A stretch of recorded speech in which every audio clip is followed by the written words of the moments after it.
Good morning ಎಲ್ರಿಗೂ. ಇವತ್ತು ಶುಕ್ರವಾರ ಇರೋದ್ರಿಂದ ಹೂ ಕಟ್ಟೋಣ ಅಂಥೇಳಿ ಮೊನ್ನೆ ತಂದಿದ್ದೆ, ಕಟ್ಟಿರಲಿಲ್ಲ, ಸ್ವಲ್ಪ ಹಾಗೆ ಇಟ್ಟಿದ್ದೆ. ನೋಡಿ, ಹೂವು ಎಲ್ಲ ಕಟ್ಟಿ ಪೂಜೆ ಮಾಡಿದೆ. ಸೊ ಹೂವು ಎಲ್ಲ ಕಟ್ಟಿ ಪೂಜೆ ಮಾಡಿದ್ಮೇಲೆ ಶುಕ್ರವಾರ ಇರೋದ್ರಿಂದ ಹೂವು ಚೆನ್ನಾಗಿತ್ತು, ಇಟ್ಟರೆ ಬಾಡೋಗುತ್ತೆ ಅನ್ನೋ ಕಾರಣಕ್ಕೆ ಸ್ವಲ್ಪ ಲೇಟೇ ಆಗೋಯಿತು.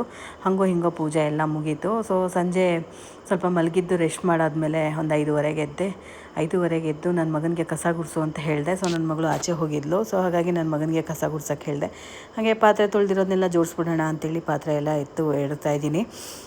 ಶುಕ್ರವಾರ ಆಗಿರೋದ್ರಿಂದ ಎಲ್ಲ ಕ್ಲೀನಾಗೆಲ್ಲ ಜೋಡಿಸ್ಕೊಂಡು ಸಂಜೆ ಪೂಜೆ ಮಾಡೋದಕ್ಕೆ ಸರಿ ಹೋಗುತ್ತೆ ಅಂತೇಳಿ ನಾನು ಬೆಳಿಗ್ಗೆ ಸಂಜೆ 2 ಹೊತ್ತು ಕಸ ಗುಡಿಸ್ತೀನಿ. ಹಾಗಾಗಿ ಪಾತ್ರೆ ಎಲ್ಲ ಜೋಡಿಸ್ಕೊಳ್ಳೋಣ ಅಂತೇಳಿ ಪಾತ್ರೆ ಜೋಡಿಸ್ತಾರೆ. ಮತ್ತು ಅವ್ನು ಕಸ ಗುಡಿಸಾದ್ಮೇಲೆ ಹೋಗಪ್ಪ ಒಂಚೂರು ಗಿಡಕ್ಕೆ ನೀರು ಹಾಕ್ಬಿಡು ಅಂತ ಅಂದೆ. ಸೋರಿ ನಮ್ಮ ಕರಿಯನ್ನು ಕರ್ಕೊಂಡು ಹಾಗೆ ಅವನು ನೀರು ಹಾಕ್ತಾ ವಾಕ್ ಮಾಡಿಸ್ತಾ ಇದ್ದ. ಮಕ್ಕಳಿಗೆ ಸಣ್ಣ ಪುಟ್ಟ ಈ ಥರ ಕೆಲಸಗಳು ಹೇಳಿದಾಗ ಸೊ ಅವ್ರಿಗೂ ಬಾಡಿ ಆ್ಯಕ್ಟಿವೇಟಾಗಿ ಚೆನ್ನಾಗಿ ಕೆಲಸ ಮಾಡ್ತಾರೆ. ಹಾಗೆ ಮಕ್ಕಳು ಹೇಳಿದ ಮಾತು ಕೇಳ್ತಾರೆ ಅಲ್ವಾ. ಸೊ ಹಾಗಾಗಿ ನಾನು ಅವ್ನಿಗೂ ಸ್ವಲ್ಪ ಕೆಲಸ ಹೇಳ್ತೀನಿ. ಹಾಗೆ ಹೂ ಮಿಕ್ಕಿತ್ತು ಅಂಥೇಳಿ ಸ್ವಲ್ಪ ಹೂವು ಹಾಕ್ಕೊಂಡೆ.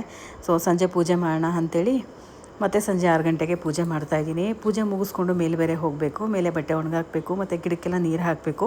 ಬೆಳಿಗ್ಗೆಯಿಂದ ಇವತ್ತು ಮೇಲೆ ಹೋಗಿರಲಿಲ್ಲ. ಗಿಡಕ್ಕೆಲ್ಲ ನೀರು ಹಾಕಿ ಹೂವು ಬಿಟ್ಟಿರುತ್ತೆ. ಸೊ ಹೂವು ಎಲ್ಲ ಕಿತ್ಕೊಂಬರಬೇಕು. ಸೊ ಏನೇ ಇರಲಿ, ಹೆಣ್ಮಕ್ಳು ಶುಕ್ರವಾರದ ಹೊತ್ತು ಪೂಜೆ ಮಾಡೋದು ಮನೆಗೆ ತುಂಬ ಸೇಸ್ ತಂದುಕೊಡುತ್ತೆ. ನನಗಂತೂ ಸಿಕ್ಕಾಪಟ್ಟೆ ಖುಷಿ. ಪೂಜೆ ಪುನಸ್ಕಾರಗಳು ಮತ್ತು ಆ ಥರ ವಿಚಾರದಲ್ಲಿ ತುಂಬ ಖುಷಿಯಾಗಿ ಇಷ್ಟಪಡ್ತೀನಿ ನಾನು.